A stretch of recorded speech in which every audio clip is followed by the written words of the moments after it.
Hello, and welcome back to Bay Area Housewife of True Crime, where I like to tell the stories of the real cucuys and lloronas of the world. We are at part 3 of the Jane Reth case. As a reminder, topics may be triggering. Viewer and listener discretion is strongly advised. The people mentioned are innocent until proven guilty in court. With all that being said, grab your hot Cheetos and let's dive back in. Kane County records show they got married in 2000, divorced in 2005. They lived together near Maple Park in the Chicago, Illinois area. And after the divorce, he moved back to California. During the annulment process, Christopher Reth met with an investigator for the Roman Catholic Church. The investigator was a former LAPD homicide detective, and when Christopher Reth told him that Jane had confided in him about murdering her first husband, he felt the duty to contact the authorities in Alaska. On May 27th of 2007, the investigator contacted the Alaska State Troopers office and asked if they had any cold cases.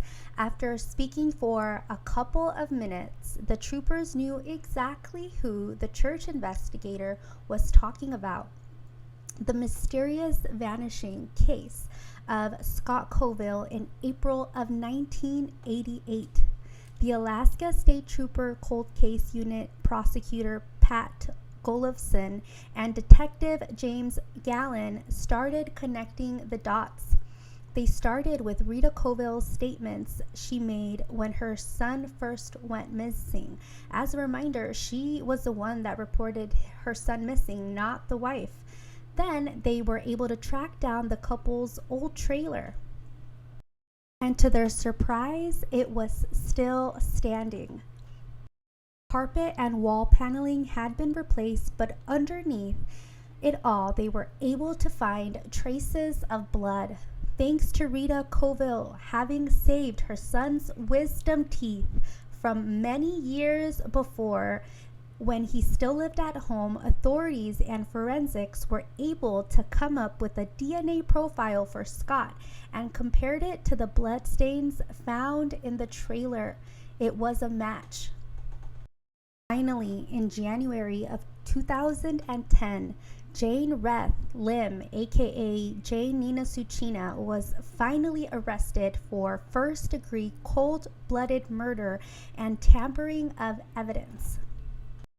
Kendall County sheriffs arrested her at her Otsego, Illinois apartment located on the 2500 block of Light Road. Her bail was set at $250,000 in cash. At first, she denied having anything to do with Scott's mysterious missing person case, but then, after confronted with the calls her second husband, Christopher Reth, had recorded, wherein she talks freely and oh so casually about killing her first husband, that she finally confessed. Jane confessed to the murder, but not without playing the role of a battered woman victim. Jane told anybody who listened that she was the victim of domestic violence on 3 occasions and even had to stay at a women's shelter one night. Jane also said that another reason for killing Scott was because he threatened to divorce her.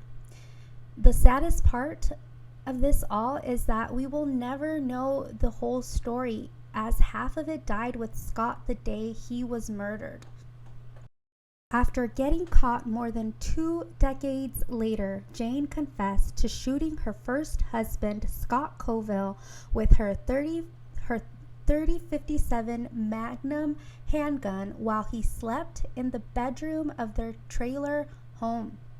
As if killing him wasn't enough, Jane cut his body into pieces and stuffed him into bags and disposed of his body parts and the bloody mattress in different trash bins along the city. The Sitka County Assistant District Attorney who had the misfortune of sharing the same name as the killer, Jane Seaton, said, "At the time, garbage disposal was by incinerator, so no trace of the victim was ever found."